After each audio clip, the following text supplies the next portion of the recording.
let me start by telling people when I say Nego Bigezugo based on Ifeanyi and Newi. I will ask them a question. Kelonye Golumu before? Kelonye Golumu before? Who bought me before? Onye Gotezugo before? A lot of people now contribute to Wahala and Nsowudu and Newi today. Many of them were people who ate from Senator Ifeanyi Ubah, the late Senator Ifeanyi Ubah. I can make it very crystal clear. My first and the last encounter with the late Senator Ifeanyi Ubah was in 2013 before I left Nigeria. That was my first and last encounter with him. But I love him. I love Senator Ifeanyi Ubah to the point that now a lot of people muna hano Zambia mana people na on capital oil ogo na ma bishana na Nigeria ha na asin na ma nata go Nigeria bia Ifeanyi Ubah bi me gum mano mu wote gum mano Ifeanyi Ubah nyere nka idea. But little did many of them not know then that na muna Ifeanyi Ubah dey with any physical contact. I fought for him. I pick malice because of his name even when I don't go anywhere near his house. That was offline. It was on the day that late Senator Ifeanyi Ubah passed away. I was coming back from Lagos. When I looked in Asaba, we won a hold up gym in Asaba for over 3 hours. We buy camera, we open up my mind based on a lot of things that piled up, which now some of them now players, they no players of most of those things na Newi do hidden. It's just of recent that many of them started showing themselves. Now, if many of the people who ate from Ifeanyi Ubah were actually constitute about 40, 50 to 60% of the people who fought him. I've often tell people, I don't celebrate the dead. I remember them based on their memories and their legacy. But if I hear madam board a shock and their solo play a card and pity game because na interest change go there. And I've also made people to understand that in my journey in this life, there is one thing way attack. Don't know the far emotions. I operate on zero emotions. I don't care about how you feel, provided I'm not at the part of the truth. And that's why you always see me at the odd part. During the rattles, you see me the other side. Adam not at the part of the majority. Let me tell you, because often majority na do driven by emotions. Hey, na eme wuonyao, na oppress onyao, na eme onyefa. But no nyanwa wo the actual demon and the actual disaster. Yes. So I like using my senses. I like using my senses. Today, the late Senator Ifeanyi Ubah is no more. And the people who actually bullied him are now everywhere trying to celebrate him. Why trying to make similar mistake Hamelu when Senator Ifeanyi Ubah was alive? Now the question is, how long will our people continue to move on the tradition of always bullying the living and celebrating those that are no more? That is nonsense to me. That's why majority of the goodwill messages in follow now 2 years remembrance Ifeanyi Ubah look like nonsense to me because it doesn't make sense to me. I know many of the people I confronted Ifeanyi Kanondo. Look, let me tell you people, this man not minding personal differences go well, not minding yeje kolu esemopunya no onye ozo nwelu. The fact is that now this man Kanondo, he is a treasure to the Newi. Ese ha mmadụ ni wenye Newi oso nwanne capital oye, nwanne Ibeto, nwanne Kosharis, nwanne Nosen. E gotago it yeah, o make it all part of our identity and in the melu Newi ajuwe wuri fe how we won't want to lose any of them. You won't want us to lose any one of them no matter what. Ikolu okwu Ifeanyi na mmadụ nwelu, personal okwu Ifeanyi na mmadụ nwelu, go na Ifeanyi enwebu okwu one on one. Ikolu ye, it is allowed when I understand those people, yana ha nwere okwu one on one. I will know that those people are acting based on clash of interest. But what of you? Kelebino in all those things. Where Kelebe place in all those things. It's no deserve anything to good. It's no today, Ifeanyi Ubah, you are everywhere calling on his name. You cannot, you don't want him to rest in Bonondo. You still don't want him to rest in peace. You are not even calling his name because they love there so much. You are merely calling his name because you feel like you want to use him to get to another person. Fast forward to today. Many of the people who were then wishing all manner of bad things to Ifeanyi Ubah, today, I understand the goal that it's better we have these people alive than when they are no more. You have started the same rubbish. Never shift clay to see better no. I've told people, if you think that the best way for you to win a battle is for your opponent or your opposition go there as if I have to die, you are a weak man. It's very weak. You are a weak man being driven by emotion. You think that the best way for you to win something. Let us leave tenor rotation and amen and Newi for now. Let us talk about the primary things I suppose they do as brothers. We will talk about tenor rotation later. At what point can bitterness and hatred among women Nigotazie to the level where because na gonna one day na so something or because na gonna one day disagree on something, you will want one day you will wish one day you God forbid only in a wish because then when you were wishing let's not Ifeanyi Ubah you were all over everywhere. Many people mandano na discussion somewhere. They were all over everywhere, stating categorically the reason why he is not even supposed to leave. Ifeanyi Ubah, you came out and you started shedding. Even a lot of people were enjoying and having fun. Today, you are crying, calling on him. You are calling on a man that is long gone. I am talking about listening to Ifeanyi Ubah because of the love I have for him as Ebubechukwu Uzo. I have love for him. That love can be preserved somewhere. So, even you prefer, can you go to ego bigo? Onye golu, kelulu onye gojembo. Many of the people you see today crying on social media and have they are the people that has ripped Newi to zero. A lot of them, if you love Newi, you love Newi. Show us. You keep calling and beckoning on listener to Ifeanyi Ubah. Till today, we can still see his legacy flying everywhere.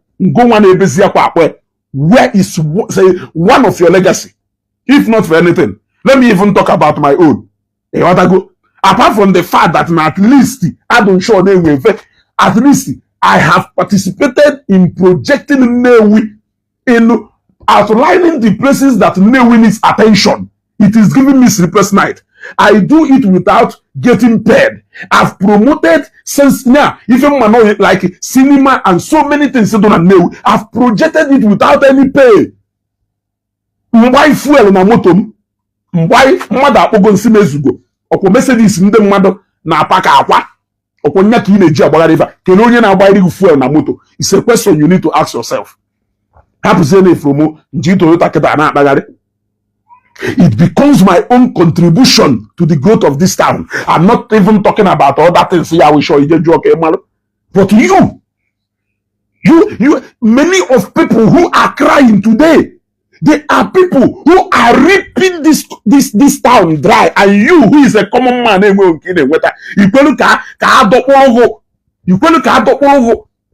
so adopunzie wale emezi ibe to the oppressor. Yana afuzi ibe to no nya the oppressor, no nya na oppressor. Why now you are backing and supporting those people who are ripping this town dry? But since I appear in the city, we are madife. No. Some of them, they are only good at taking. The records are there. It is not hidden. Anybody who cares to know, we see the records there.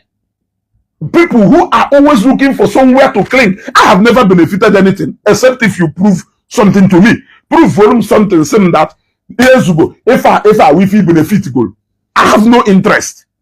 I have no single interest. So whatever thing you say, Mandana says go anywhere but face is go this one. It is on you. If only putolu or doliye. But no sense that these key players that they don't manipulate the brain. Can these key players before mother puta second all love can ne wia. Juonya hosie abia na ne wini na keno ofifa imegolu ijuwe project newi or ijuwe make obodo do nudo or if imegolu as your own contribution to this town, to the unity of this town. Many of them cannot show you one, but you are everywhere projecting somebody who has actually done a lot. This particular local government administration and people are na fa na-enye local government ife enye when diamond na since 1999 na ha na-ewolu the records are there. Ngụnwa na-ewolu nwere interest na this government. Who are you to come and tell ndị na contribute na ha ndị nọ n'obodo ndị na-emechisi ife niile na ha ndị mere ife obodo ọnwụ na nwere ndị ha ji wede ebube mana ndị Nnewi aghọtabụghị na the moment obodo bidoro target ba ndị ha ji wede ebube nke obodo ha agwụgo nya iruo na Dunukofia today, no matter if also onye gu na Dunukofia na akọ, they may have their own internal little follow something na ukpobe ha, but they onye ukpo and the other if I make it up Dunukofia, they will never allow you to make mockery of engineer Ateze so onye ha ji aba. Now if they want to come after you as onye ahonye achomi ukpo because now there's a Dunukofia. So Nnewi North is more like a town local government on their own. They are their own local government. So okay, come say I have to only had you day. When you talk about Upo, you talk about Ateze. When you talk about Dunukofia, you talk about Ateze. A lot of Ndo Granya na Dunukofia and Upo, they pay respect to him. Even the kings not in that area, they visit him because they know who he is to them. Abiano Rifte, Ejenuli, ABC Ojako, Epagaria, Upudomine Mulunde Hajwede Bube. Newi ayahu a definition of that description aniku Igbenweze. Hapata ha sayo na onya kpariri Igwe juo ha. When you call about Senator Ifeanyi Ubah, Ifeanyi Ubah is one of the people who has honored Igwe Nnewi. You talk about Chief Kretus Ibeto. 100 years Igwe Ayinogolu. During the last Christmas celebrated here, Chief Kretus Ibeto in Akwafa spent close to 500 million to honor Igwe. Ndeni ina na balo na half Igwe na anya. Jena Palace today. Tell me, what is one single project they have done to honor Igwe Nnewi? It is nowhere. How can you claim to love Igwe Nnewi more than people who have? Do you think that na omoro fo ganya wopụta osego no when they do good need that calculator? When I look at Senator Ifeanyi Ubah and the Chief Kretus Ibeto, they may have a lot of differences in Ifeanyi Ubah because of course mother and mother no problem. But the fact is that when you see them, you will see if Ibeto so Ifeanyi Ubah, between their character in terms of giving and welcoming people, and you will not see anything different because you can't give what you don't have. You can't give what you don't have. So for the mere fact that no Chief Kretus Ibeto Ifeanyi Ubah from younger, I can't see apart from the cash of interest. How will anybody who come in between this interest is an intruder? I have to be honest with you. That person is an intruder. Yes, because this is more like a problem between father and son. It's just that a lot of off-key players hyped it and make the problem called so unresolved, and you want to continue in that same light. Jena Palace Igbe today. Somebody said, no, like Igbe Newi, Jena Palace Igbe Newi today. You know, na Palace Igbe, where Igwe in na mmadụ disrespectful. Na project, onya ji we celebrate Igwe 100 years here. Rochester ya dozie Palace Igbe, mama. Ụfọdụ na-asịzi ihu na-arụchara ya ede afa gwa enya ji lụọ mkpọ ọkụkọ ebe ahụ ọlụcha mkpọ ọkụkọ ya dee ya afa ife iruo n'ọdị isi for mmadụ iwepụta over 500 million we celebrate ya mụọ na aka ya. You are coming today to come and tell the said person that na love the Igwe so much. We talk about Nnewi not onye nwa na nwere interest because a lot of interest had go punctured and ebezi akwa abịazie recruit ụmụ na yo ayaghị enwezi sense for common things in nwere ike ịdafụ eyidongo. I'm a traveler at this point nọ na mgbayo na somebody na-achụ interest ya enweghị anything to do with me nwere ike bịa recruit m ịma na onye a na-atụ ụga.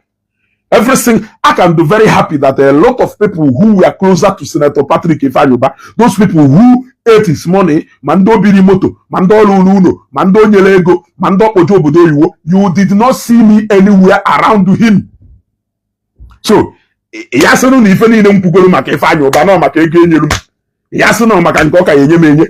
I actually took over talking about him mgbe ọ nwụrụ. So, who am I expecting to reward me? Nobody. So, tell him that today, now because I don't align to fight your perceived enemy, you are taking it that go beat him, or somewhere.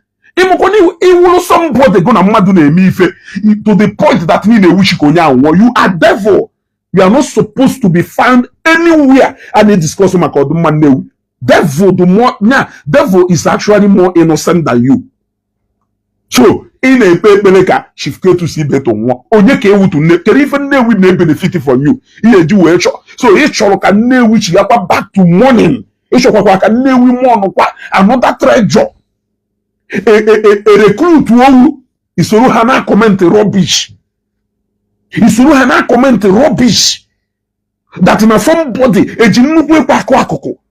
The same thing when let Senator Ifeanyi Ubah, you are doing the same thing to Shifkretu Sibeto. Is it not clear? And the same player is still at the center of everything. Those people who are greedy and selfish, they are all around, watching like scavengers.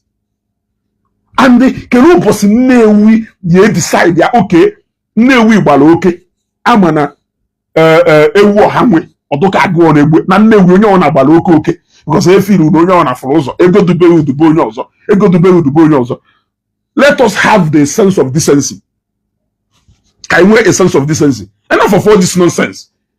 Let us even assume that now no when so much thing and also no make a name make a mad. Is that a reason madu yeji we be in oboda? Say ibeto mo isolu na consider that rubbish. Yeah? Is that a reason? Does it even make sense? This is somebody with a workforce of, let me know, more close to 10,000 people, which I can tell you that over 4,000 or so is from nowhere alone. This is somebody. I can go and show you project Muno, Mando name business today, my suppliers and distributors, all in the name of this same person. You are still asking, get the benefit of this same person. So all the oh my God, our people, we are becoming too ndị Igbo na ha got to the level where we will start eating anụ mmadụ, but I am ahụ ife obodo ji wee dị ebube ka ofu onye dọ nọ somewhere program ofife na akọ ndị mmadụ na-ewe ndu people achọ dị caution ya a na-ekwuye kedu ụdị hatred gụnụ ka gụ na nwanne gị na-azọ iji wee firi ụnọ nwanne gị nwa izote ife ahụ wee ezigbo ife ife ọwụ na-adụ equal to life nwanne m nwoke. It is not a genuine something. If all na-azọ to the point na-esho ka mmadụ nwoke iwe zote, it is not a genuine something. It is not a genuine something. So before you tell us that you love Nnewi, love cousin Nnewi. Now I keep saying something. You are fighting somebody who is more advantaged than you. that person with all the power to do and undo. The person nolo ngumwa ina imakifi megiduru we make reference to life of somebody. What it means is that I don't know if that is the extreme you can go. Maybe Madonna and go and you are doing it. It hasn't occurred to section of those people who made that you people have gone to the extreme. You are actually showing to people that you are intolerant. You cannot tolerate. Yes, you cannot tolerate. Like if you are the person who is more advantaged than that person in our church, you hear but because they will we blackmail the emotion of people. People do say too emotional and sentimental. That is why before you realize that that mission in our support or rubbish, God forbid, I don't know, must go to that no must go to your sense will come back. Your sense will come back. Now it has to take the late Senator Ifeanyi Ubah to go before some people will realize the importance of Onya. Before some people will understand that really how important Onya do. He has to go before water. Now let us agree that Senator Ifeanyi Ubah shall zero. People will understand their hey. Na Onya akano kwe. Na Onya ona dobodo mpa. No mwele de ife yeru. Asiko Onya anya pota. You learn to go from that lesson. You are still repeating the same mistake. Ina shoku uku sisi. Umununu be pasarinen. Eji muna parewa mwado na social media. Ndo timpu. Many of people ina ndo timpu. Akayo mwa.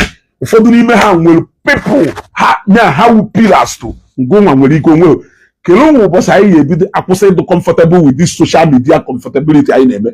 You are comfortable ị na-akparị onye mana in the reality na ọ kaghị mma because you want to prove a point. Must I insult you before I prove a point? I cannot insult you. It's not a must that I must insult you before I prove a point to you. You must not even buy before I prove a point to you. You can still be alive. I will still prove my whole point to you. I need to learn a lot as in Igbo. You see somebody do bitter. That's why when I see them, I say, Nando can Nando can no one. You have seen the kind of bitterness and wickedness. That's why some of them will go against forgiveness without minding that a lot of people have forgiven them 1,000 and million times. That they are not even perfect. That some of them may say, man, those people spell, but any little authority, they will want somebody to go. You now want that in a normal that I will still look at those people. Say, can you just when they are so brutal and then their spirit of intolerance is more than 100%. Imagine le na Chineke wuruzie ike onwu na ndu ya or make the said thing Hannah practice do as popular and the widely accepted like Christianity. Imagine if I am mad. Because if you see them, their language and sound do the same thing. Perfect. You will think that they are perfect when you see them trying to act na to holy word. You will think that they are perfect.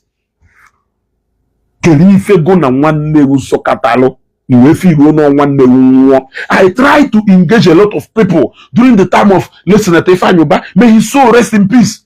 Senator Ifeanyi Ubah this guy.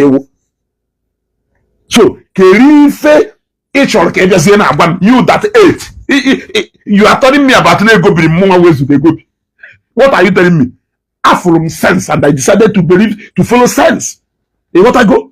I decided to follow sense. I know what I will do.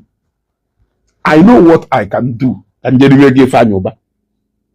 There was a time before I actually wanted to see him, but it was specifically because of his campaign.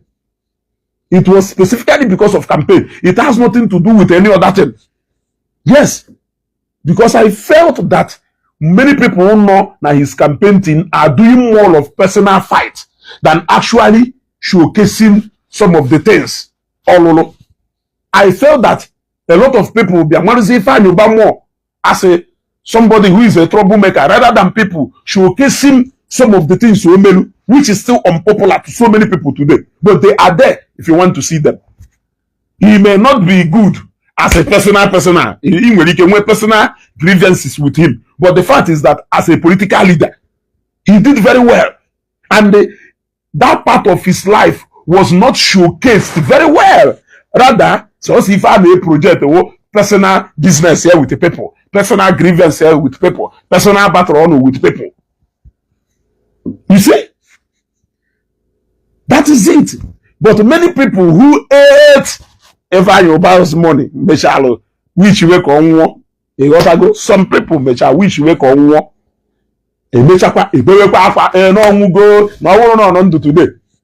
Did you learn anything today? The father, identity, address. Must you love him for you to believe that you don't need to love late Louis Odumegwu? The records are there. You don't need to love him. You may have your personal grievances with him, but the fact is still there. You don't need to love Ekene.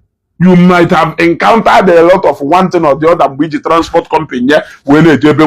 It is different. It does not change the reality that this is who Ekene is, and this is what he is to Newi. You cannot change that fact. The same thing with Ibeto. Ibeto is a household name na Newi. It is a name everybody Abulonye Newi respect when you mention Newi. When you mention Newi, Ibeto wu Ogalanya na atu when you talk about Newi.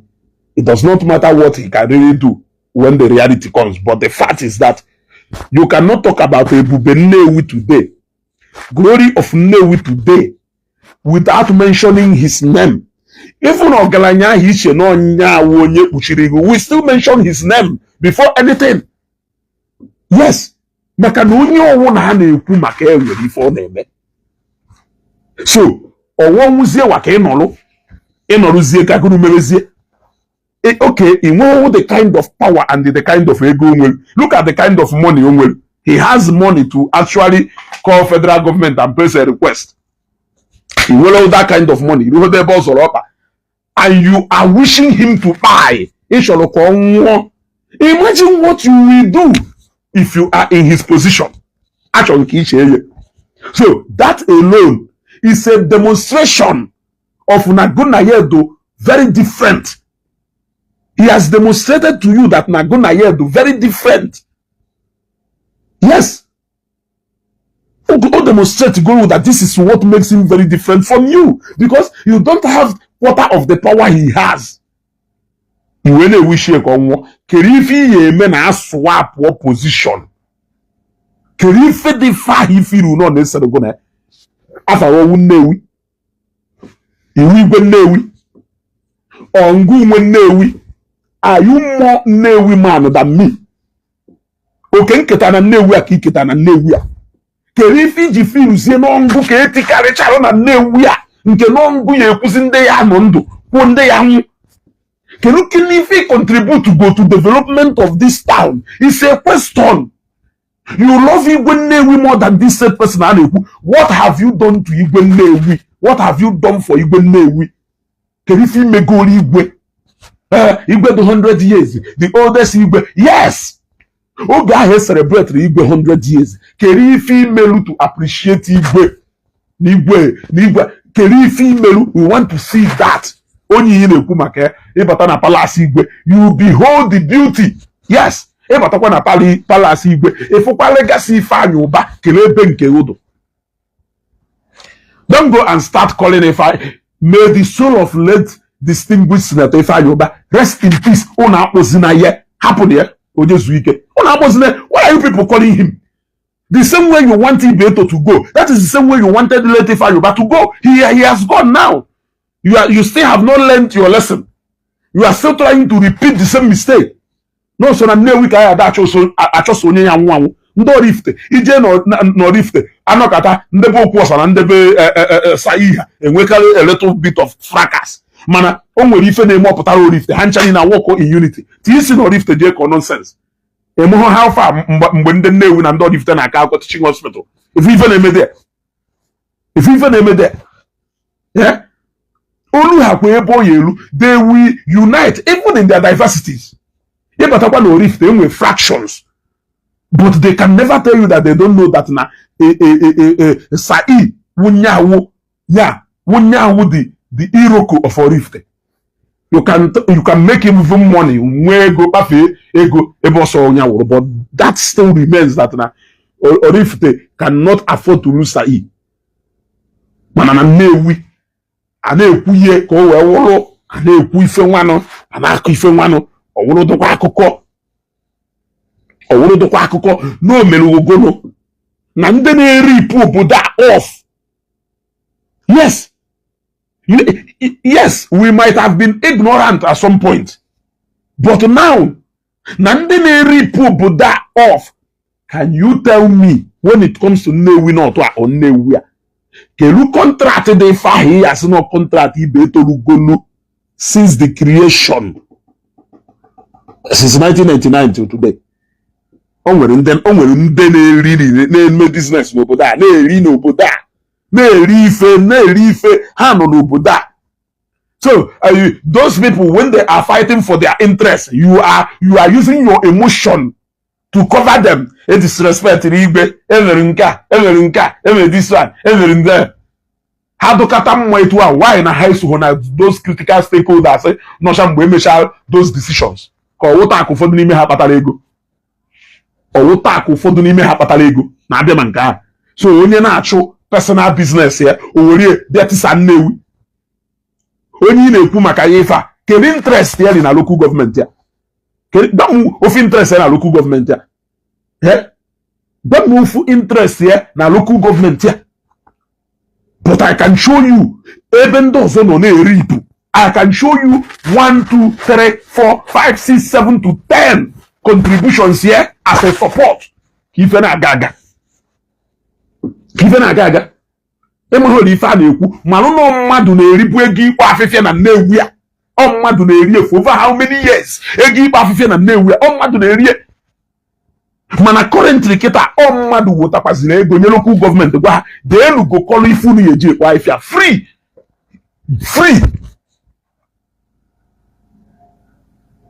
We are not talking about other things like fire service truck. Ifewu na mmadụ chọrọ ka obodo ya na-aga n'iru. Ifewu na ebe a nọ kịta na this age akarigo m mmadụ ịbịa kolumu wee na-anọ personal about. Stop talking about Ifeanyi Ubah. Begin to live like Ifeanyi Ubah. It is the message. Stop calling him. It's not as if you actually appreciated him when he was here. Yes, a lot of people called him a thug. Akpọrọ ya oji ụgwọ emechala kwuo na ojichala ụgwọ na-ejichala ụgwọ jie ma onye na-eghe akara n'ụgwọ. Kedu ife dị ife a? Was he actually celebrated when he was here?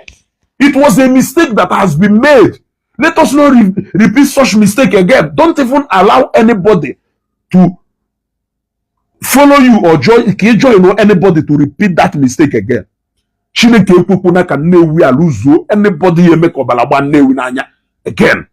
Chineke ekwekwana ka Nnewi a obodo ahụ Nnewi lụzuo anybody ọbara ya eji wee gba Nnewi n'anya again.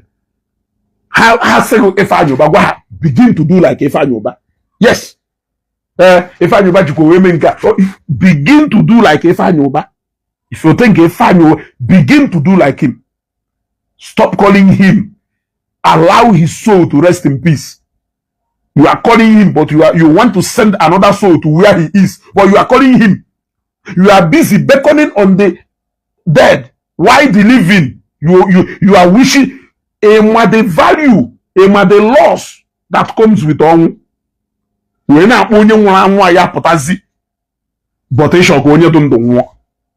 do you actually understand what you are doing? Do you understand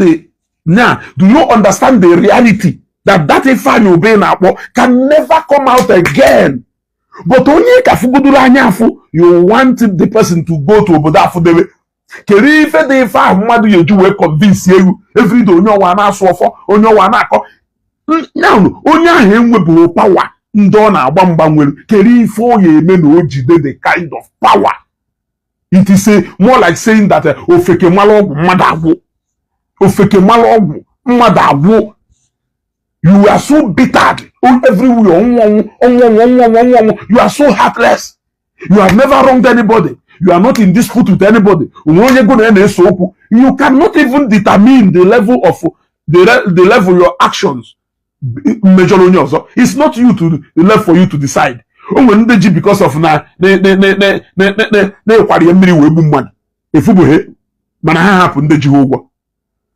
yes.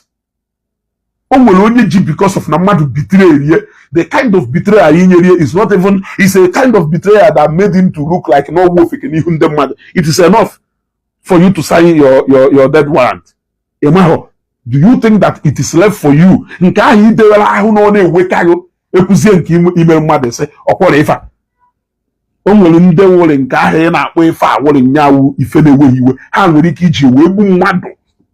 So the fact is that you cannot determine how much your actions hurt people. Yes. Yes. But you can let your life reflect to people on how they tolerate, on how they accommodate. Yes. You can have a high level of intolerance and bitterness in you, and you will think you want to drive change. You have an interest. It is only an interest that will make somebody often mad. He doesn't want to look back because no will interest. And you cannot drag us all down without your interest. You cannot drag us all without your interest. That all of a sudden say problem position problem have you contributed quarter of what that person has contributed to the development of this town? You have not. You have not. Tell me, have you contributed quarter of Ifeanyi contribute to go to the development of this town? You have not. And this was how Ifeanyi Ubah was made to be the problem of Nnewi. And people thought that Ifeanyi Ubah Nnewi adumma. Nnewi adumma. But at some point, you believe that Ifeanyi Ubah problem. Today again, a position of Wina Ibeto, one year problem. Is so one them personal interest Hana pursue. Nebeleka, o Iroka inwelu n'oboda, Ebuba inwelu n'oboda. Onye nwere ike iji wee ma onye ukwu aka. Onye nwere ike kwuru na onye orifta na abamba. Onye nwere ike na ogunu onye Amishi ana abamba, gunu onye Igbo State ana abamba. Ha na emeghu ka iberivu na onye ahụ ya anwụ before gunu ewe bịara. Gunu ya bịara na ọnwụ. Kedu ife ya bịara na ọnwụ? What will you benefit in actual here today after? Tell me what you will benefit. Ijebishebe, Iwuzi Okwoka, Nnewi, flyover bridge across on Nnewi Nine. Nnewi anozie nudo. Okwari end there one problem. Afuka another obstacle also. Hanchani in a different conflicting interest of people. Many of them has nothing to do with the good and betterment of Nnewi. It has nothing to do with the good and betterment of Nnewi. I am telling you. I am telling you. There is a reason why some people will continue to regroup in order to tear this Nnewi apart. And some of them want that rubbish and sustain. That is the means of their survival. They survive. So it's easy for them to say, they go be good. But they cannot actually place hand. I know. And I'm like that. I associate women with that unpopular opinion because people, emotion, the mother make can overlook those necessary things they supposedly have. That's why if I'm mad to 700 yeah, that for me because I like to push that unpopular opinion, which is good for the common interest of everybody. Yes. So, I'm interested in Facebook money, which cannot even sustain me. in any way. We all know. Yeah? I think I'm mad ego. Who will give me money and how much will you give me? So actually, those people who live off those kind of they are the people who understand the game. So each time they see you expressing yourself, be yourself, they will think that may go be go. So when you see me celebrating Omeka since yesterday, actually make only way those people he goes nowhere. Yes. Are you a coward? No. Okay, the right. Let us see who is right at the end of the day. He said, you are a coward. You want shortcut. Power to give life and the death. And I wonder how many people that will go for you to feel that made right. How many people? And you sound it so obvious that you don't care. Whether it is a family member, whether it is even your blood, you don't care. You think you are a human being. You are somebody any delay among the people. Honestly, some people need to send their heart to the zoo. Some people need to send their heart to the zoo. Because there are these people in form of oppressors. There is in form of the oppressed. Then they do it driven by emotion. I should say align how within that oppress. As an oppressor. It is the game. All game and use ebenine. All plus game and use ebenine. Aside our imperfection, and the interest of people, you now look at those people who are genuinely concerned. I know that when you see a lot of people talking a lot of things on social media, we are not talking about tenor rotation now, but actually, perhaps when we are actually going to talk about it, you will see that tenor rotation is not even why are some people fighting more than in the we show Hakolulu. You are fighting more than in the we show Hakolulu, but now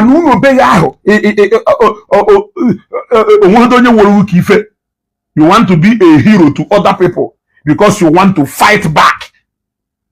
It shows like a drag here the rest of the Newi way by there because you have something you don't want to leave. Do I need anybody to tell you? Nobody needs to tell you. If you want to be factual, you take away emotion and sentiment. You think about the development and progress of Newi. The reality will be done on you. The reality will be done on you. You will be doing a lot of destructive criticism. Irrigation bonya. Yeah, you need Bulgaria irrigation ebenine. Because nande gonna have a mife actually idiakumo. He take that advantage. He dey divide obodo and dey busasi obodo. Look, na page madama ngo wonyike yawu because onwere nke ma hey ezugo need to still do brave. I love your river. Yes. Nkwu ekwo ozo. Three galago na ebe like ho. Isi na hey ezugo nke yi na-ekwu na odukwo kenyego. Yes. Yes. Nke ahụ nkwuri like etu ahụ esinye m ego nwe kwuo ye. Etu ahụ esinyekwa m ego nwe na-ekwu nke like ho. Because nke ahụ na-ekwu like onwe ndị ọ na-ewute. And if I don't care about how they feel, why will I care about how you feel? I am a question to welfare. Yes, that is the only conviction and fulfillment in the way. Na measure video na page man. When I talk about Oluwatoyebu Governor Soludo and the Abia State, you see how people are blackmailed emotionally. That is exactly what is happening. Because if you want to talk with your senses, in terms of you will ask yourself, Governor Soludo, for instance, what is his crime? Then you will find out that his crime is merely because we chose Peter Obi. He did not choose Peter Obi. It is entirely his decision. Entirely his decision. Is that a reason why emotion, I want to do something that will prepare him. I want to do something that will prepare him. Why will he not choose Peter Obi? Why will he not choose Peter Obi? You see? It's not as if you actually hate Governor Soludo, but it was just his decisions that is affecting or tampering with your sense of judgment. That is emotion. It is not fact. Emotion is never driven by fact or reality. You want to go? You want to go? That is it. Okay, Chinedu Nwokolo Jezineku. Okay, Chinedu Nwokolo. I wish you onwu. I wish you onwu. I will not wish your family onwu because with sense. I am here teaching you sense. You still don't want to have sense. I wish you onwu. I wish you onwu. Onwu will be your portion. Go so that we may have peace. You want to go? So you will actually use your sense and say, oh, Soludo na alu olu eba. Soludo na alu olu eba. Mana, I don't agree with him when it comes to his position with the Peter Obi. It is simple. I don't agree with him when it comes to his political stance. You can argue, you can bring fact or anything. Say, I don't agree with him. Here, you have to be objective. This is where I disagree with Soludo. But if you say that because na Soludo disagree with something he disagreed, therefore, generally, he deserves everything bad. You are not even being human. You are not being objective, of course. You are being too emotional. You are allowing one incident to overcrowd your sense of reasoning that even before you realize what is happening, you have already made a lot of mistakes. When are we going to learn? Are we going to learn anytime soon? Because you will actually ask yourself, what will we gain if we lose Chief Cletus Ibeto Bekane? We will lose more than we will get. What are we going to gain? What are we going to gain? Nothing. A lot of people are even at Newi today are not even willing to even commit their resources. They are more business driven. Man, when the business have got a good interest in Newi, we know them. When the business have got a good interest in Newi, apart from decisions that we better Newi, which they are not even interested in collecting anything, rather they give to support it. And you are talking about people who are always interested in getting. Yeah? Getting. You are not benefiting anything, nothing. You can't talk about anything at all. Yeah? Igwe declare 3 days fasting. Mgbe Senator Ifeanyi Ubah nwụrụ. Emokwana achi igbe ta short afọ and Igwe declare 1 week fasting. You will idea ka nna gwa you need to work ọgaranya nọ na Nnewi ya like to ka achọ ya achọ. Even though ụfọdụ nwere ike mechizi ọnụ, they will not talk because they are looking at the polity of Nnewi. Oga achọ m ịma o. Ịghọtago? Achọ m ịma. Ncha ife ahụ eme ka conscience ndụ clear ngụzikọ ụmụ ife ọsọ na-ekwu. After all, I have used Senator Ifeanyi Ubah. Ndị fụrụ ka nsi ekwu maka late Ifeanyi Ubah nwere ike idebe ahụ na na-ekwu maka because of something nwere ike again. Ndị fụrụ ka nsi wee identify with his struggle Bilod during the time of Bilod. Nwere ike sị na Bilod nyere ya ego. Jụọ m na today mụ na Bilod on my phone. Ejego n'office Bilod. Nchefu eje m fear, I can go and see him. Don't I have what it takes to go and see Bilod? And ataziri m ga-ahụ n'anya too much. You want to go? When you talk about anybody, people will forget the lesson, the message. Yeah? They will start talking about irrelevant things in he see. And that is exactly where we have found ourselves in. And therefore, you still don't want to understand the problem when Igbo. You don't want to you think the problem when Igbo is from a standard. It is within us. It is within us. Yeah? It is within us. We don't want to value what we have. We bully ourselves more.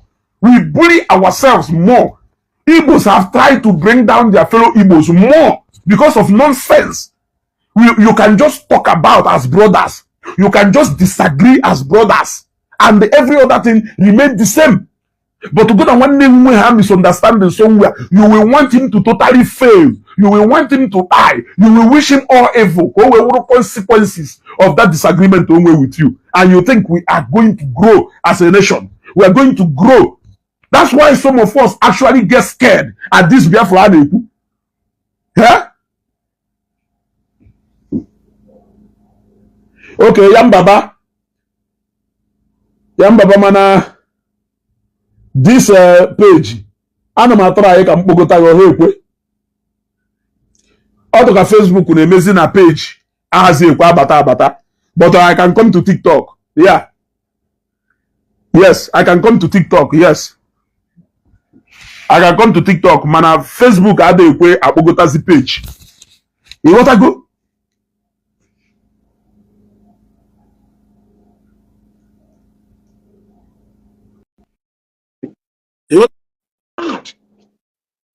And illegal donor you can discuss Nnewi in public, please. Is it or yeah or if na Nnewi elugoli ka anyị enwe public discussion ị na-achọ mgbe ife mebisi alụ complete. Look, ya mba before ife ha na-ekwu ọ na-ede adị nke okay yeah. The content guru himself. Papa. The one name. In there. The content guru himself. I think I saw something on Facebook and then I now saw your live. Kekime. So what? Okay. Quick one. Are you recording this? Are you screen recording? No, but I can still screen record it later. Okay, you can. Okay, no problem. To start with, my brother. Okay. Even Yambaba, can you a discussion after this live? You want to go? Okay. Then we can now come back to talk. I want to. What I am interested in what is happening in Nnewi. I'm interested. Nnewi is a very important part of Igbo land, which all of us know. And then if Nnewi is having crisis, whether we like it or not, it will affect the whole of Igbo nation. Nnewi has produced a lot of big wigs and big names. And then you know that based on Ihenaro, I used to be privy to some of these things. I used to have intel.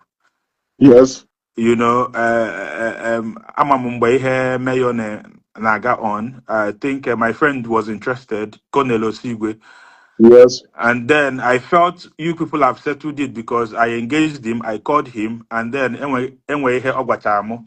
on a personal level. So I felt like, okay, that chapter is gone. Yes. Okay, so I can another, you know, and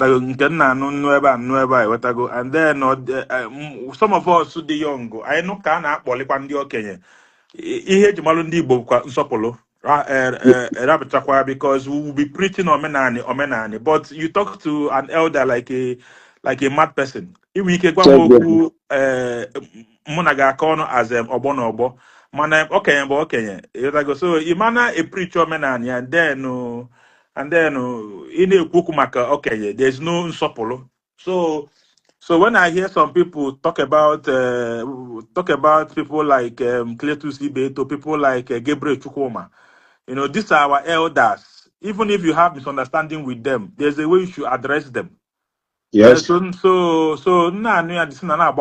I want to know what is going on. So because not the possible, I may even not the possible. I don't mind bringing you and somebody like even Jalu on live. And then let's even debate this thing. So we can sort it out. So that's why I say let me come on live. So because I'm gonna be the number. Each of us edge number now. Okay. Because edge number so it's a way promote to page and the video now. I agree. I remember. Ngwadona, because I know that you have so many things to say. Ngwadona, Dezelum Kamalo, how we can plan it, okay?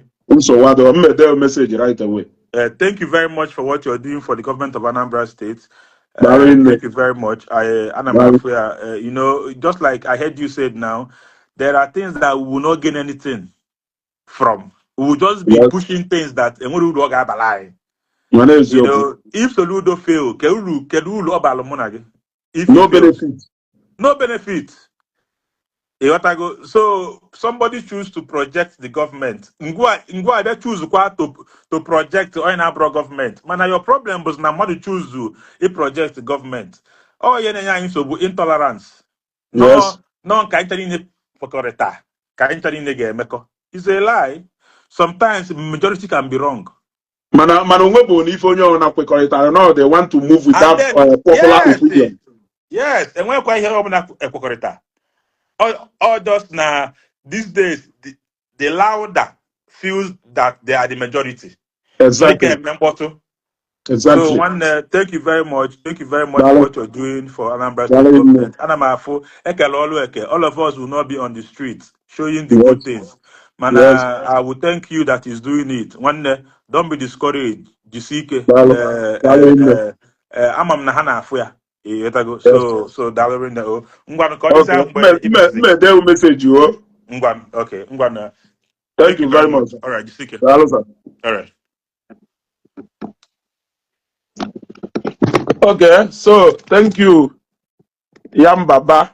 Yeah, as we many of you may not know that Yam Baba so na nde nyerumaka we promote page ya ebe 2 years ago mgbe page ya bidochara. In fact, page ma so na one of the beneficiaries of the ideas oruru out after omepechara Yam Content Factory. So I will reach out to him, of course. So now, my people, I keep telling us, let us not allow people that is going to Nnewi nwere ife ha ji wee dee ebube, and ife ọsọkwere ya nwere ife anyị na-ekwu na Nnewi ya ka ọ ghara ime ka anyị chọọ ka anyị buru ife ahụ Nnewi ji wee dee ebube. Ịmakwana o nwere ife ndị mba ọzọ ji atụ Nnewi egwu. Ịmakwana o nwere ife ndị mba ọzọ ji atụ Nnewi egwu ịpụta nnọọ na soshal midia ị na-esere oke ka ndị ọrị ndị mmadụ. Hifkretus Ibeto make a nne. He's almost 74 to 75 years old. If I'm talking like a man who in his 74, 75 years has lived an accomplished life. The kind of life that no youth in this world will ever say, no, I don't want. I don't want it. That kind of a man can actually go. You gotta go. Does it mean that you are allergic to long life? My mom won 2012, more to 48 years. You gotta go. Now, minus 75, let's say 75 years. Minus 75 years. Minus 48 years. Now 75 years. So, all na my mom, none to today. Or my mom, do you know how many years she will still live for us more? So a matter of life and it's not even supposed to be part of any discussion in a way. If not that some people has chosen, if not that some people has chosen to be so emotional, and we are not learning lessons. We are not learning lessons. We are not learning lessons. Who know to kahana so? Kedifa na so ifa. Kedifa hana so. But I can tell you that let us not allow anybody to come and make you to believe that she's going to see Beto is your problem. Don't allow anybody to build that kind of controversy again. You know what I go? Don't allow anybody to build that. Yes, illegal Donaton also. But why should he Beto name be? Yes, it has to be mentioned because now some people who are actually desperate about something feel that no one not like this. You know what I go? So they will even want that glory down first before they can actually go for the main thing. We understand that game. You want to go? We understand that game. Build the controversy around this person, instigate people to build hatred against Onya. Why people are busy going for that thing, go for exactly what you are targeting. We understand that thing. That is actually the main principle of divide and rule. And they will always, first of all, try to turn your face against your savior, making your savior look like he is your oppressor. They're making your oppressors look like they are your saviors. Onya mere ndị Libya ji wee nọrọ n'ọnọdụ ha nọ na taa. Nya mere ndị Libya ji wee nọrọ ndị nwere interest to harvest. Bịa mee ha wee onye nwere desire to inject, to the desire to even invest in them. Ha kpọ ya asị. They even conspired. Gbuo ye maka ndị Libya gburu ye n'ọhụ ndị ọcha gburu ye. Today, ndị Libya na-etisi mkpu na-asị, hey, where is Gaddafi? Kedụ Gaddafi nọ? Ọgwụ na Gaddafi nọ ndụ. It happened during the time of Ifeanyi Ubah, and it is they are trying to make it happen again.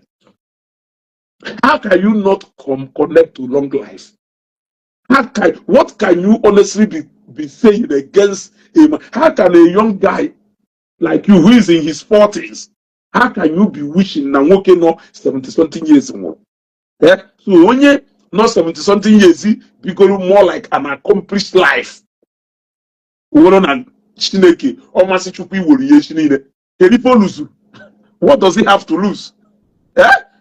It is the Nnewi that we lose. It is the society that we lose. It is Anambra State that we lose. It will be a loss to Nnewi. It will be a loss to Anambra. It will be a loss to Igbo. It will be a loss to Nigeria. It will be a loss to Nigeria.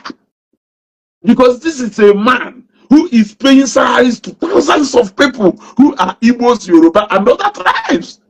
So if we lose him, it is a national loss. It is a treasure that we have lost. You cannot, anything well to say about it.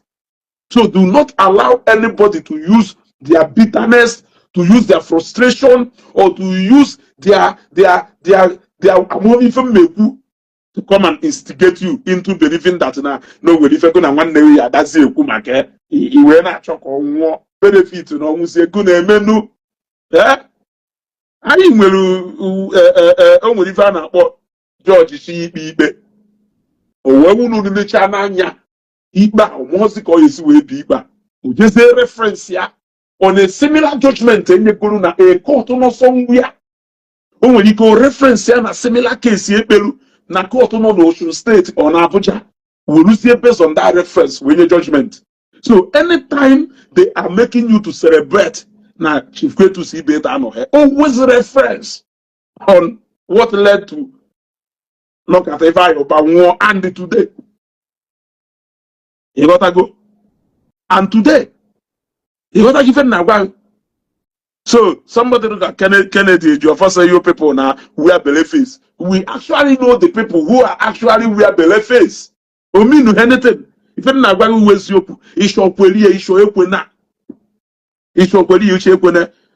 I will end this broadcast by wishing Chief Kwetu Ibeto for making a long life and prosperity. He is already prospered already in different areas. In fact, he is a national treasure. He is a national treasure. Obodo no African country achọghị mmadụ ya achọ. Ịghọtago? So onwe onye na-agwa gị no gwa onye ahụ chi ya akọ ise ka anyị gụọ ego. Onye akọgidokwa akụkọ sịrị Ibeto si hapụ Ibeto ka anyị kpaa nkata.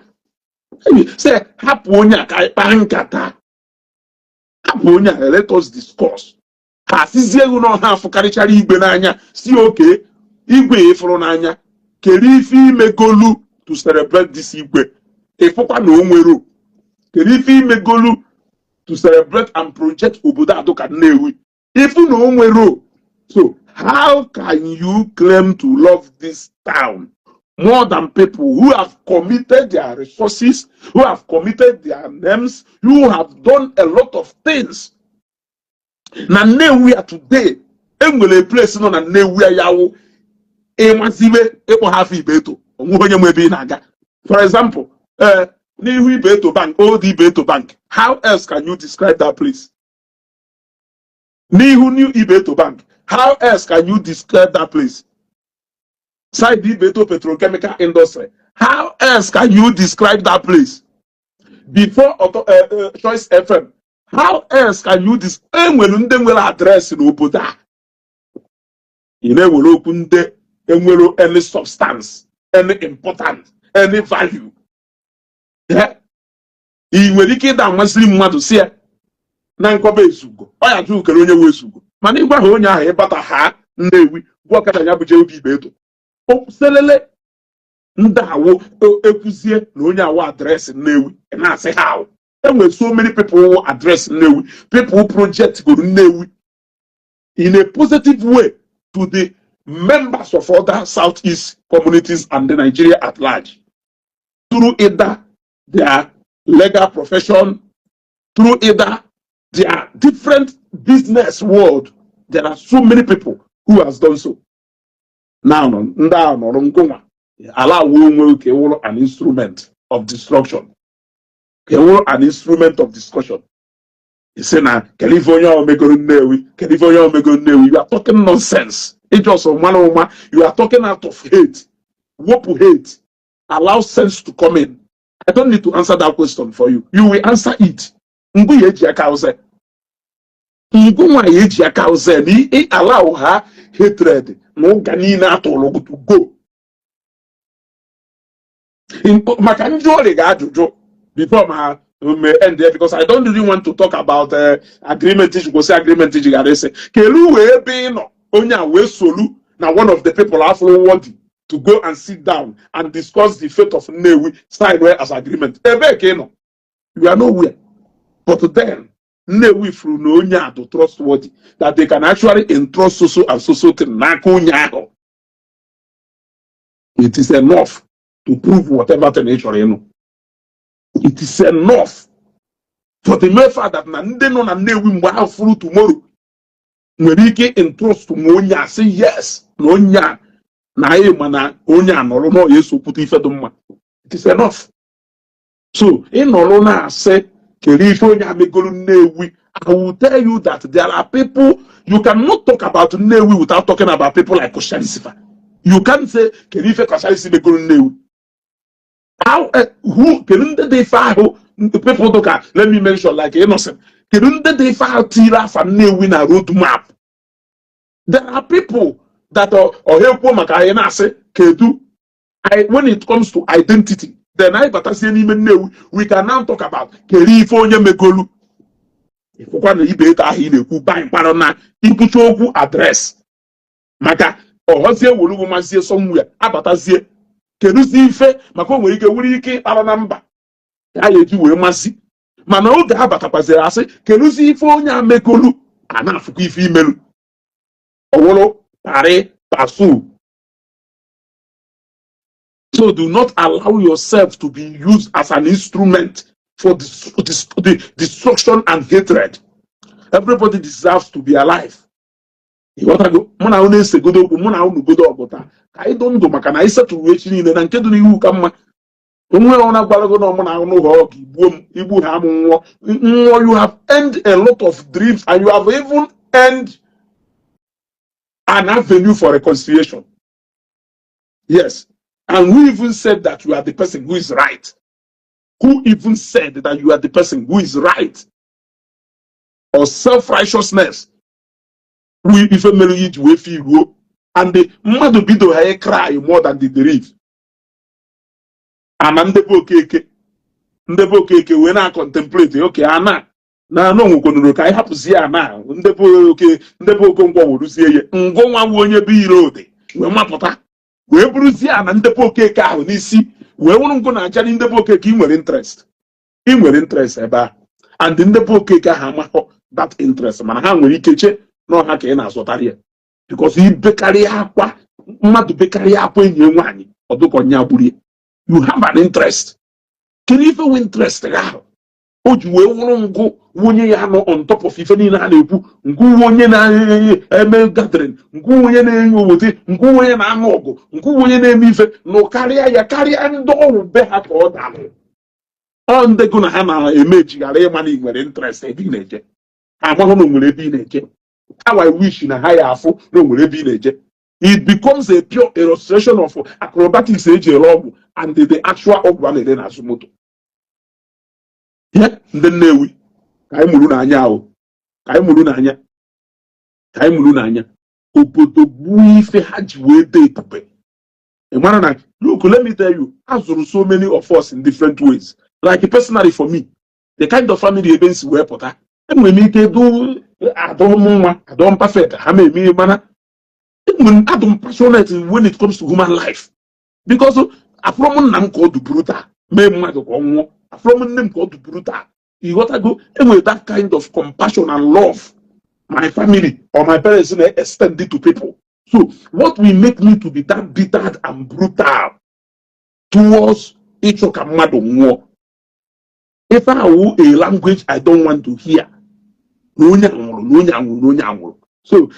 if we in a position where it is celebrating a mother, but at the moment the dream has ended, there will be no room for any. He is not ever coming back again. He is gone for good. So, now you still have a chance to make it right with the living. You still want the living to go back then. Who are you? Can you do no? Can you matter? Wow. Amana okeke mafuzu. Imokana one so kumaka nafo anamafo room and chance for reconciliation. It to him in a toxic environment. It to him an environment that do bitter. It to him an environment so what will make me an environment where we understand what loss of human life is. It is something I can never even wish my enemy. It is never something I can even wish my enemy. He grew in an environment where they show compassion. I show if I make you should not be part of destruction. Yes. Abanye ụfọdụ na-esi n'ezigbo family pụta jezie banye na association ebe anyị atọ obi ha duzie ka animals that human life will not matter. You can play with human life. You will not gambling. Gambling.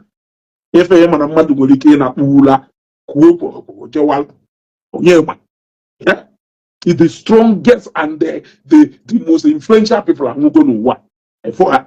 So ndunke ijiro ndunke aka emogo ni ife ya we kwuru n'enu ị na-abara onye ọzọ mba ahụ ife mana ijidesighị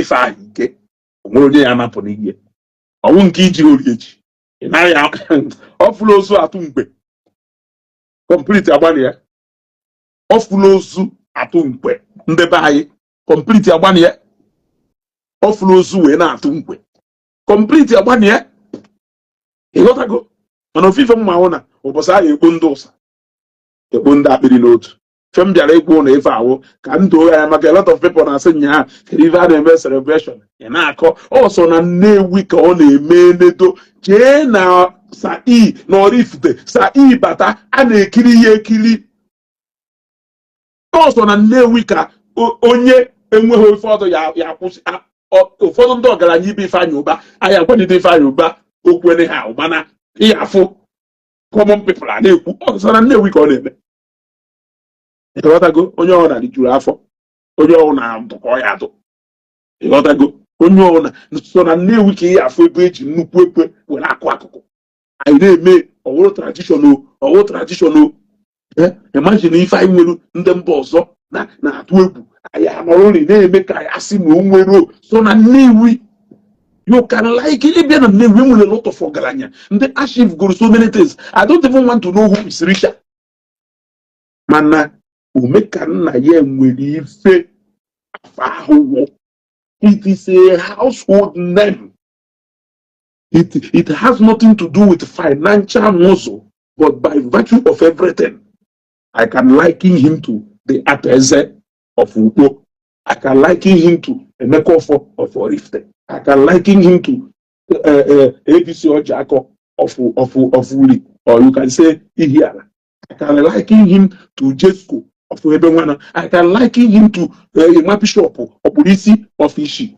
I can liken him to many people who feed us. It doesn't matter. Hello? I'm on a program on Wekosido. Okay, I'm going to measure program. I'm going to end it now. You know what I go? I can liken him to Kelifem Maboha. You know what I go? I can liken him to those people. So somebody like that in that age, in that he should be he should be celebrated and not humiliated or bullied. You know what I go? Or make caricature in Abu na-enwe na-ekwu na onye dị 75 years nwụrụ ijugo onwe ya ajụjụ n'elu m ahụ one ka ndụ mụkwara nka nwere long way to go n'ebe onye ahụ nọ ma achọghị ịṅomi ihe n'ife niile ịṅomie longevity ka ọgụnụ ka a na-akpọ ogologo ndụ onye na-ene n'ife a lot of people na-ekwu onweghị ife ahụ esere na ọ dụrụ mma ọ ya dụrụghị mma ịghọtago ife ahụ ilechara anya ịma na in your secret prayers no so n'ife na ayo chukwu iwe pụta publicly so ka iwe prove point iwe kwuo na ọ dụrụ mma when you outlive that kind of lifestyle the man is zotago onwe ndụ mana public mana ife ikwuo ife ahụ ịma na your position ọwụrụ ife like o maintain onye ọwụrụ nke like se na like ya but ibido ha ka ebe kwuo go wee wụrụ yepụta ife ebe a na-celebrate unu or mention mmadụ ibe ụlọrọ ibido kwugheriwe why na ịma na ị na-akpuo in your secret prayer. In fact, a part of your 2006 New Year resolution that you must build a befitting house in your country home. Yepụtazi efo unu nwoke ibe ụlọrọ ị na-ekwugheri sọsọ ka o wee wụrụ na approve point.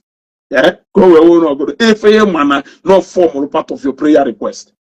Onye fully fed western or what you wish will come back to you. I'm telling you, it's your water, it's our water. So let us not repeat the same mistake. Yesterday, our own history and the lesson we can use to make today or do I better. Let us not repeat the mistake we made yesterday. Mmadụ nwere ike isi m Ifeanyi Ubah na onye a mana ha nwere ọkwasa ahụ ma ha na-abụ nwere okwu nwee ife na-eselufa kedu ife na-eselugu na ọwụ na onwe something to do with Nnewi esere ife awe kedu ife na-eselugu na ya kedu ụtụ bụ na ife a na-eselugu na ya pụta sị na Ifeanyi ji kọshalisi iwu kọshalisi ndị ji 2000 ndị ji 1000 ịgbata n'igo ha ụgwọ ihe eji wee jije kwalụ kọcha iza amịrị bilion n'ụgwọ ị nwere ego ahụ ị na-eji ekwu maka these are the kind of nonsense ihe eji wee na-overlook the ordinary something. Today you want to start repeating the same mistake. You don't want to learn from the event of yesterday.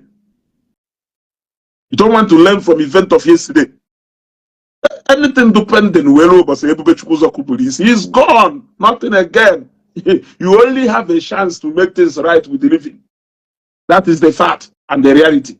It is only with the living that you can make things right with. Only there was any room for reconciliation. There was any room for discussion. If you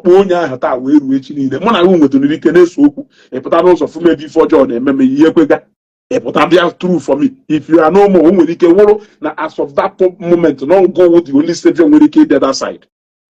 You will understand the reason. They actually saying that everybody cannot go no. But if you see me,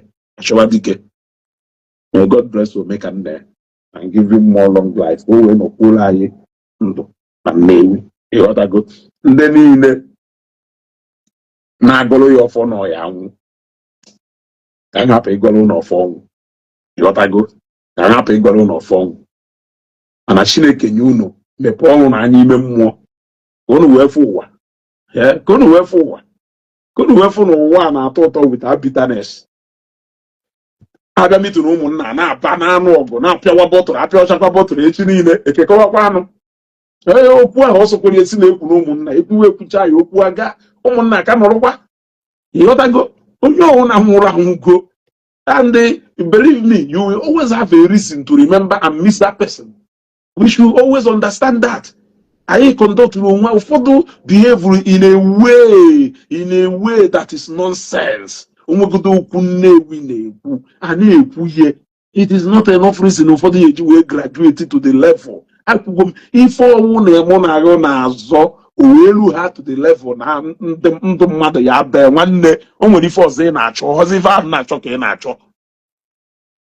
It is the spirit nwanne ife ọ na mụ na ahụ na-azọ owelu to the point na-esezi na ọbara mmadụ ya bee mbanụ ọhụzi ife ahụ na-azọ ka ị na-azọ. It is the spirit. O nwere anọta tin ị nwere interest na eme amata o nwere ike ọwụna chọrọ iji m wee jee nụrụ ọgụdụrụ amahụ m ịghọtago ife ọwụ na mụ na agụ na-azọ wuti mmadụ iwe bidozie ekwuezie na mmadụ ya anwụ ụdị ọsọ mma agbara ị nwere ike isi ọgụnụ bikos ịgbapụ otu m ife na-ese ikpepụ agwa m ife na-ese o nwere ike ọnwụrụ nwere anọta tịrị ọzọ m na-eche maka ọ nwụrụ agba nke a na-ekwu oke rotation system na Nnewi rotation system na Nnewi onye ọhụụ nwụzie rotation ahụ wee gazie etu isi wee che abi I want to understand.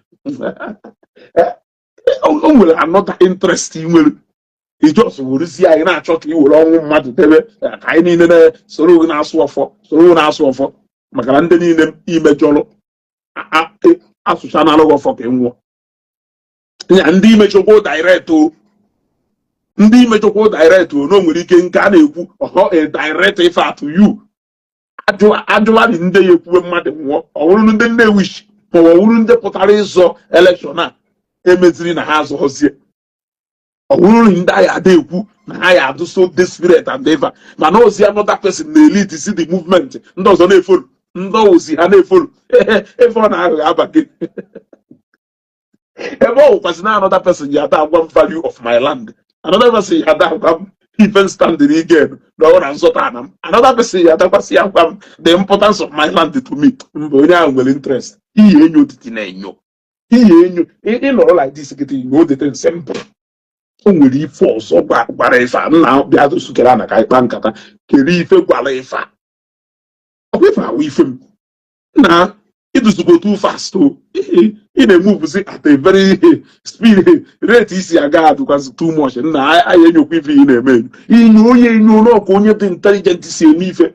When somebody started crying more than the bereaved, ịmarụ na-enwere enyokopus and enyokopus do na o nwere ife ọzọ a na-agba mgba ọzi ife ahụ iche a na-ekwu maka ha na-epresent ife a na-azọ wee na-alụsi outside ọgụ nya more like acrobatic and azụmoto ebe a na-ele ọgwụ ka ụbọchị taa mara anyị mma ịghọtago.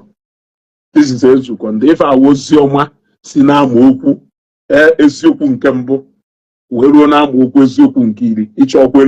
Ịchọghị ikwe, continue allowing your emotion to take over. You wish your father could ruo 70-something years mana ife iro na ya adọrọ na-enwe aṅụrị na nwoke dị 70-something years. Kelee ụdị relation ị nwere or relative ị nwere, kelee onye ị na-echelu echiche ọmata anyị asịghị ka ọ dịka ome ka nna esi na ọya bụ in what aspect ka ihe esisi na ọya bụ in what aspect. Even igwe Nnewi na-edebe ahụ na-ejisiri ozi igwe ọgbago n'ife ọ chọrọ ijepụ gị igwe so na ọ chọrọ ka o nwee the subject ya nwụ you are fighting for igwe. Ị na ha abata na palace igwe ifu legacy nya ifu nchukwa onye achụkwara igwe settlement onye anyere igwe at 100 ifu ya ka o si wee doziri ebe o nwere highest na ihe emerụ mmadụ na-awụọ na nka igwe a ijezi doziere onye ọbụla ọdọ nọ na-ebi old beauty. Ịghọtago ejekwa esoghị ejikwa wede ya afa a na-edego nụ Gọvanọ Soludo ji ego anyị were alụrụ anyị ọrụ ọrụchakwa ụdị solution Soludo this that is legacy. Streetlight niile Ifeanyi Ubah mountụrụ edere Ifeanyi Ubah mana ọ senator a na-enye constituency fund anyị. That is a legacy. O wee wuruzie na mmadụ manyere aka na pocket ewepụta ego ọ kpatara akpata wee bịa lụọ something igwe na ote ya afọ o mere alụ ọ nke ka ọ ya ete afọ ahụ bịa lụọ ete na anaba ka anyị sirikwa n'aka wee mụrụ bịa lụọ eruche ete na ka anyị sirikwa n'aka wee mụrụ. Ịghọtago ma ọ wụ progressive Anambra Progressive ife atọ na teaching hospital ndị mmadụ ndị Anambra Progressive tụkọtara ego wee lụọ edere afa ndị niile lụrụ ya ụlọụka St. Mary's mgbe a lụrụ ya edere afa a lot of people play an important role na here. Is it something somebody can begin to talk about? Erase ife niile ahụ wee gwa na mmadụ wepụta close to 300-400 million wee rụọ a project na ife wuzi problem nwunye odere afa ene n'ọnya wuzi problem ịghọtago n'odekwolu odebewu n'ọnya nwe n'oderu n'ọnya alụlụ built by which is a reality ịma na ọ na-edeziri ya ede okeke edeghị Okafọ bịa dee n'ọnya alụlụ nọ na okeke lụrụ okeke lụchalụ dee afọ ya na okeke lụrụ ya ịghọtago odeho owned by odehe Ezugo Palace nọ na muderie built by Chief Ezugo nna Ezugo nwoke ịghọtago edehogbonya Ezugo Palace or Ezugo House ọtara ife a na-ekwu so a na-emezi ife ahụ ife ọwụrụ ife ga-egosi anyị nke elụlụ anyị atụgodu nke elụlụ before you begin to talk and decide on nke another person lụlụ ịghọtago so let us be good students of history. This is Ezugo. Ụbọchị amaala anyị mma.